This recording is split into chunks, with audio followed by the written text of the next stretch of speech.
A raíz de todo lo que ha pasado entre Donald Trump y Gustavo Petro, pues escribí recientemente una portada para la revista Cambio.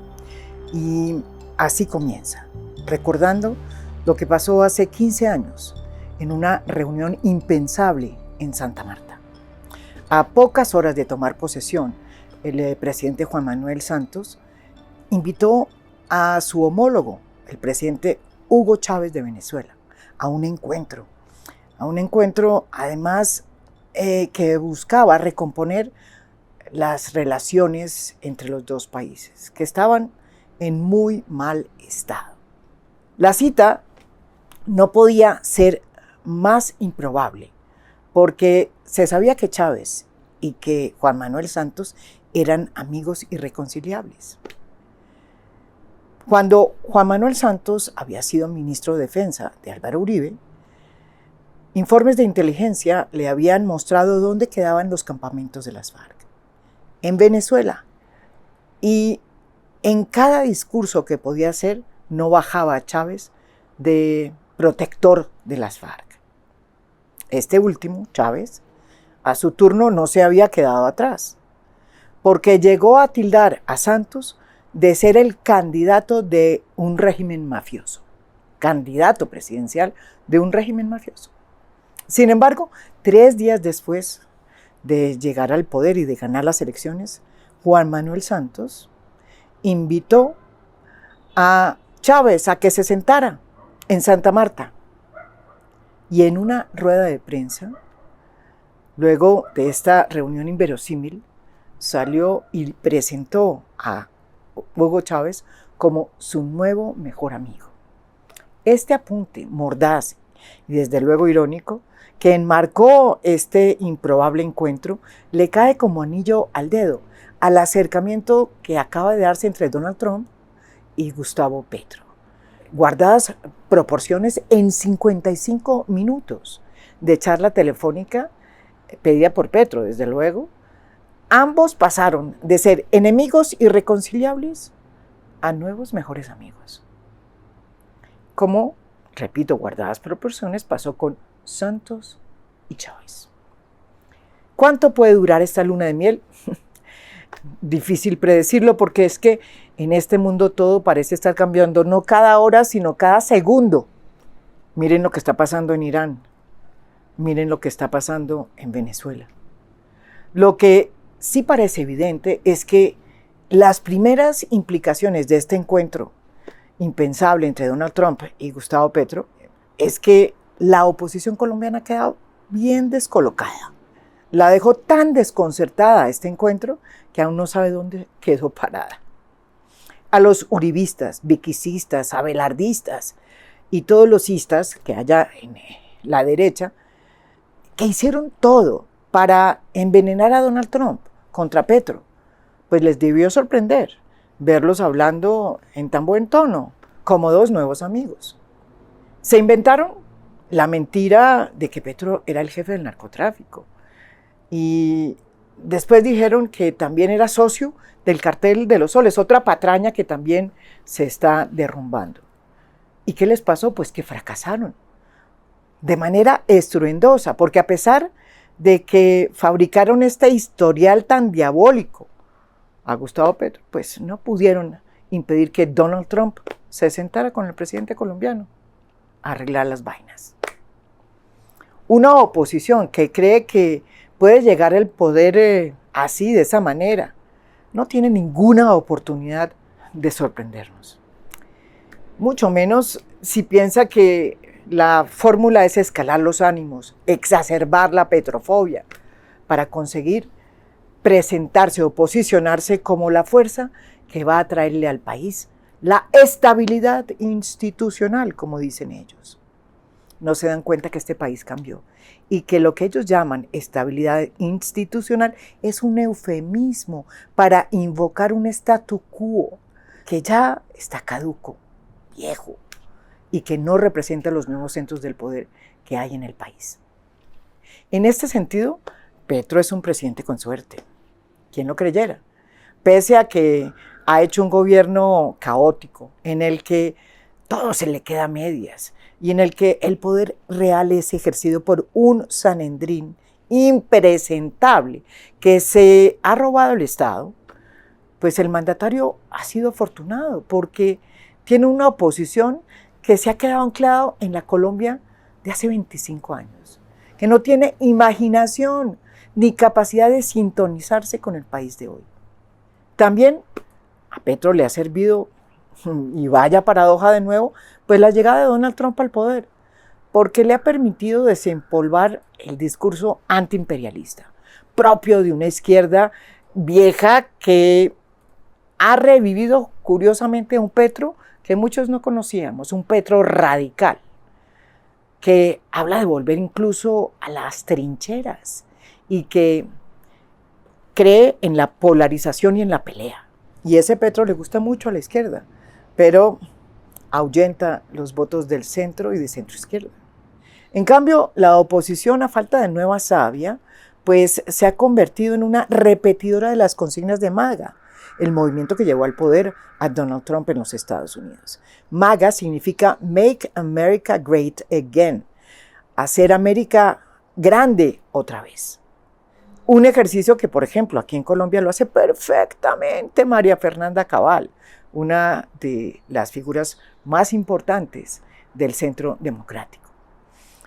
Esa derecha que se siente empoderada porque mira siempre a Washington, ha cometido unos exabruptos que le han ayudado a Petro a levantarse de cada revés que comete.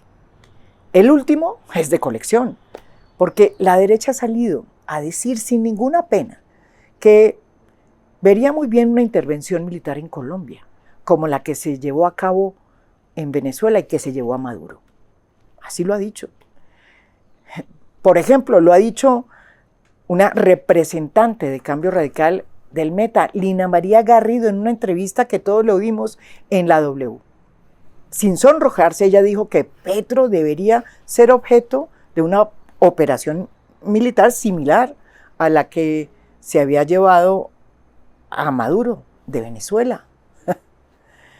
Poco le importó que Gustavo Petro fuera un presidente elegido, a diferencia de Maduro, elegido por las urnas, y que no tuviera, además, a diferencia de Maduro, un requerimiento judicial ante las cortes norteamericanas.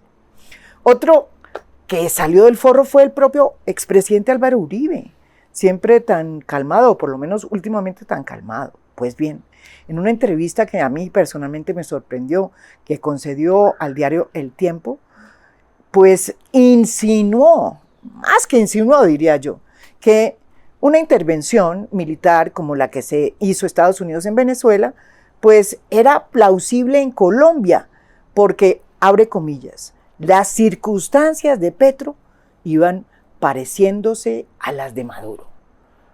Cierro comillas. A ver, presidente o expresidente Álvaro Uribe, su vaticinio no se cumplió. Es cierto que Colombia tiene un déficit fiscal de la Madonna. También es cierto que tiene una crisis de la salud muy impresionante y muy grave, porque está provocada por la improvisación que ha tenido el gobierno en esta materia. También es cierto que la inversión nacional está en picada y muchas cosas más que no van mal. Pero la verdad es que Colombia no se volvió Venezuela. Y que el pecado de Gustavo Petro fue otro, el de no haberse comportado como presidente, sino muy pocas veces. Prefirió fungir como tuitero y como activista y se puso de ruana la presidencia, su cargo. De todas formas, no está de más explicarle a la derecha que se regodea de ser la derecha institucional que el pecado de Petro no da para invocar ninguna intervención ni ninguna invasión de ninguna índole y que este país pues no es el lejano oeste como ellos creen. Lo cierto es que desde que Trump y Petro se volvieron mejores amigos, la derecha se encuevó y se dio a la tarea de recalcular sus declaraciones para ver cómo se acomodaba a esta nueva situación, a este nuevo escenario. sin molestar a su señor, claro está. Su situación, la verdad, no puede ser más indigna ni más precaria. La oposición colombiana olvidó, y eso es bueno recordarlo, que en las democracias, pues el gobierno o al gobierno en el poder se le derrota, ¿saben cómo? En las urnas. Y no pidiéndole al tío Sam que invada el país para que le quite de en medio al presidente de turno. A esa derecha que peló el cobre le va a quedar muy, pero muy difícil ganar las elecciones después de este capítulo aciago. Y si no se pellizcan, Trump puede terminar pasándolos por la guillotina, por su guillotina, por sumisos y por entregados. Como me lo dijo acertadamente hace poco mi amigo el profesor Juan Tocatleán, no se dan cuenta que Trump desecha a los políticos que se le entregan, como pasó con María Corina Machado, precisamente, y que en cambio convierte en interlocutores a los que lo enfrentan, como sucedió primero con Lula, el presidente de Brasil, y ahora con Gustavo Petro.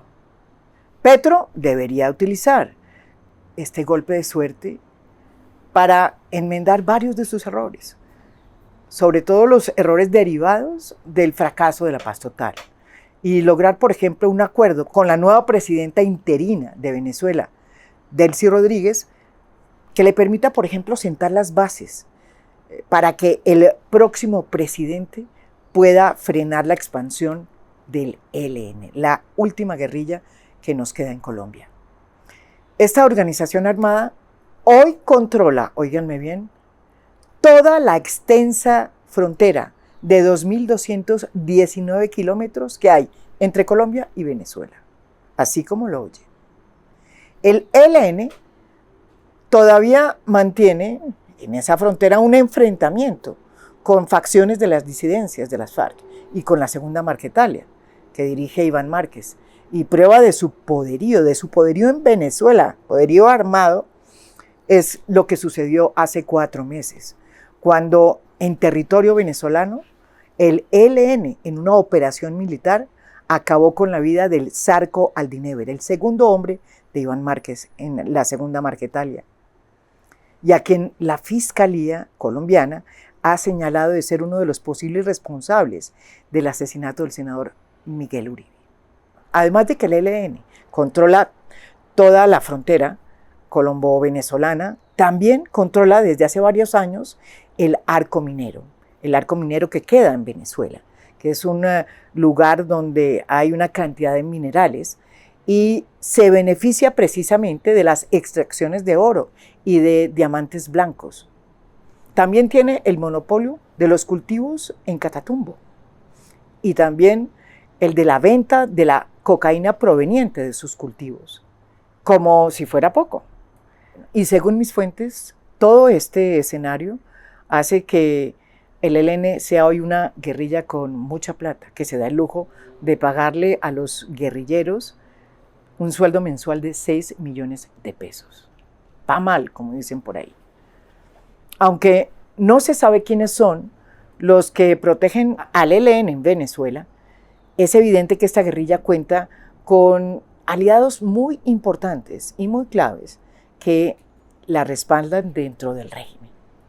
La reunión en que hace 15 años Santos y Chávez se declararon como nuevos mejores amigos sirvió precisamente para que Chávez cumpliera un papel fundamental en el proceso que terminó con la firma de paz con las FARC, la guerrilla más grande que había en este continente y que se desmovilizó después de la firma de este acuerdo.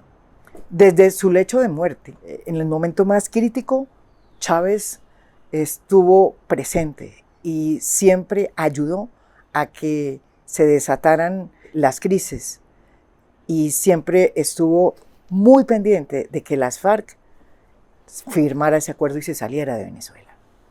Hoy, Petro se le abre la posibilidad, si es que quiere, de aprovechar la cercanía que tiene con Delcy Rodríguez para que el gobierno venezolano, de una vez por todas, destierre el ELN de Venezuela, como lo hizo en su momento Chávez con las FARC.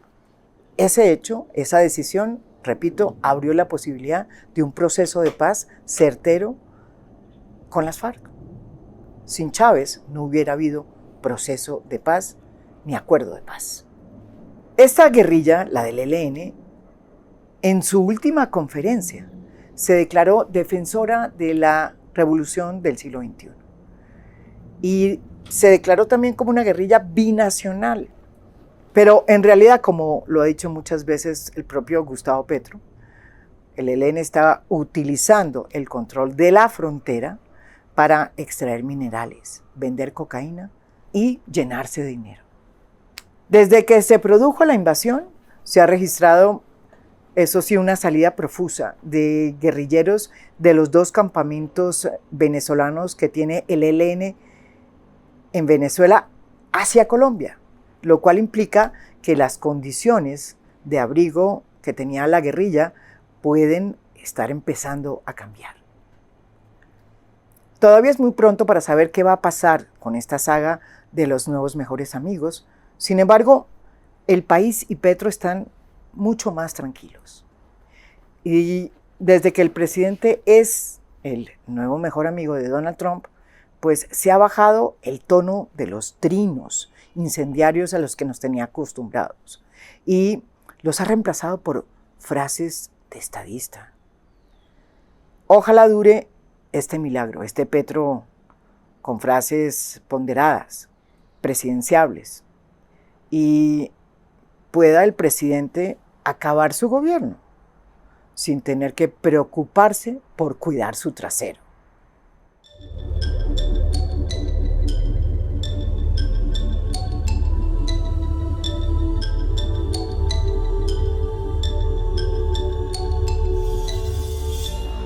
A Fondo es un podcast producido por Mafialand. Producción general, Beatriz Acevedo. Producción de audio, Santiago Acosta López. Música original del maestro Óscar Acevedo. Nos pueden escuchar también en mi canal de YouTube. Gracias por escuchar. Soy María Jimena Duzán.